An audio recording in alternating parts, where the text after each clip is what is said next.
जय गुरु जी आप सभी को। आज हमारे घर में गुरु जी का सत्संग है। फर्स्ट टाइम हम ये सत्संग करवा रहे हैं। बहुत टाइम से हमारा मन था कि हम भी सत्संग करवाएं, बट कोई ना कोई प्रॉब्लम हो ही जा रही थी। बट गुरु जी ने ऐसी कृपा दिखाई कि फाइनली सत्संग हो रहा है। तो आज ना मैं दाल प्रसाद बनाने वाली हूँ। तो दाल प्रसाद बनाने से पहले ना मैं गुरुजी का यहाँ पे सत्संग यहाँ पे ऑन कर लूँगी, ताकि उनकी ब्लेसिंग्स यहाँ पे मतलब दाल में आ जाए, दाल प्रसाद में आ जाए। तो यहाँ पे ना मैंने क्या किया है, सारी चीज़ें अंदाजे से ली है, क्योंकि मैंने फ़र्स्ट टाइम ऐसे इतने सारे लोगों के लिए मतलब ऐसे प्रसाद बनाया है, संगत के लिए प्रसाद बनाया। तो मेरे लिए थोड़ा सा डिफ़िकल्ट भी था, बट गुरुजी की ब्लेसिंग्स इतनी थी कि दाल प्रसाद बहुत अच्छा बना। तो यहाँ पे ना मैंने पहले पोटली में कुछ सामान रख लिया था, वो भी सिर्फ अंदाजे से ही रखे थे, खड़े मसाले। 2 पोटली बना के मैंने दाल के साथ इसको बॉईल कर लिया था। बॉईल करने के बाद यहाँ पे हमने ईंटों से ना चूल्हा बनाया है, क्योंकि जो नॉर्मल चूल्हा था ना, उसके ऊपर जैसे ही हमने ये रखा वो टूट गया था। उसके बाद मैंने यहाँ पे थोड़ा सा ऑयल एंड ये तेज पत्ते मसाले डाल के यहाँ पे मेरी सिस्टर चूल्हा जलाने में हेल्प कर रही है, क्योंकि ना पता है बारिश जैसा मौसम हो रहा था, इवन बारिश हो भी रही थी, तो बार बार वो आंच बुझे जा रही थी। तो यहाँ पे हम मतलब फिर भी हमने हटाया नहीं। देखो आप देख सकते हो आसपास में बहुत गीला भी हो रहा है, क्योंकि बार बार बारिश आ रही थी और जा रही थी। तो बहुत सारी मतलब प्रॉब्लम्स आई, पर गुरुजी ने सारी चीज़ें कर दी। तो यहाँ पे देखो मेरी हालत कैसी हो गई है धुएं की वजह से, बट फिर भी हमने हार नहीं मानी।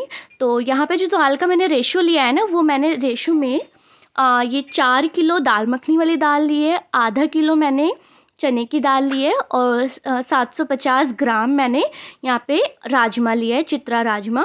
तो ये वाला मेरा रेशो रहा है दाल के लिए, क्योंकि मुझे 100 लोगों के लिए दाल प्रसाद बनाना था। तो मैंने ये वाला जो रेशो ऐसे लिया है। बाकी सारे मसाले तो मैंने अंदाजे से डाले। ये देखो बारिश हो रही है, बट फिर भी हमने इस चूल्हे को नहीं हटाया, क्योंकि इसको हटा नहीं सकते थे।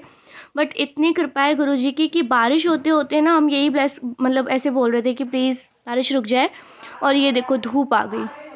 मतलब इतने सारे चमत्कार हुए उस दिन कि धूप आ गई और बारिश बिल्कुल बंद हो गई थी। तो आगे मैं नेक्स्ट वीडियो में भी इसकी बाकी चीज़ें अपलोड करूँगी कि कैसे गुरुजी ने हमें दिव्य मतलब दर्शन दिए अलग अलग रूपों में।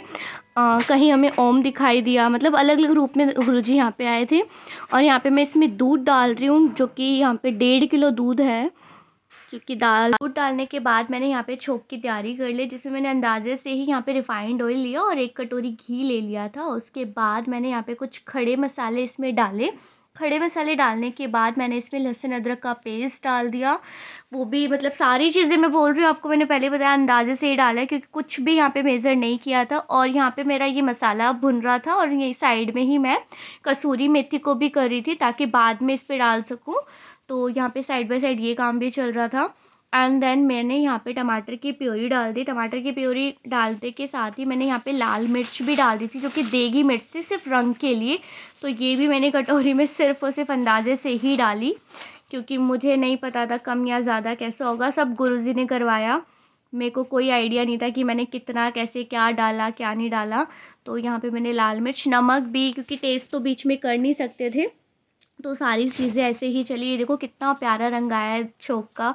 तो यहाँ पे जैसे मैं नीचे आई तो देखा लाइट नहीं आई थी, बट यहाँ पे हम सारी चीज़ें कर रहे थे। गुरुजी का दरबार लग चुका था, तो हमें कोई टेंशन नहीं थी। यहाँ पे दाल और सारी चीज़ें चल रही थी, पर जैसे ही गुरुजी का सत्संग स्टार्ट हुआ, सिर्फ 5 मिनट पहले लाइट हो गई। ये भी चमत्कार ही था। एंड यहाँ पे ये सत्संग स्टार्ट हो गया। अब वीडियो नहीं बना सकते थे, तो मैंने फ़ोन साइड में रख दिया था। एंड अब यहाँ पे पहले गुरुजी को भोग लगाया गया, एंड उसके बाद क्योंकि लंगर प्रसाद जो है वो चालू करवाना था, इसके बाद हमने थोड़ा डांस किया, केक कट भी किया था। उसके बाद लंगर प्रसाद यहाँ पे शुरू हो गया।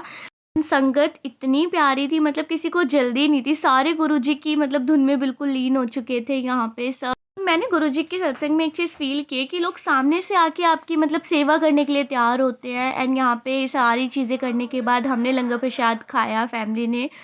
उसके बाद हमें ना मतलब खाना खा मतलब लंगर प्रसाद खाने के बाद हमें यहाँ पे ना गुरुजी के दर्शन हो रखे थे। मतलब गुरुजी अलग अलग रूप में हमारे घर पे आंटी जी अपने मतलब सत्संग के बारे में हमारे से शेयर कर रही थी। एंड इतना ही था, पूरा दिन ये ऐसा रहा। And thank you for watching and follow for more videos. Bye bye. जय गुरु जी।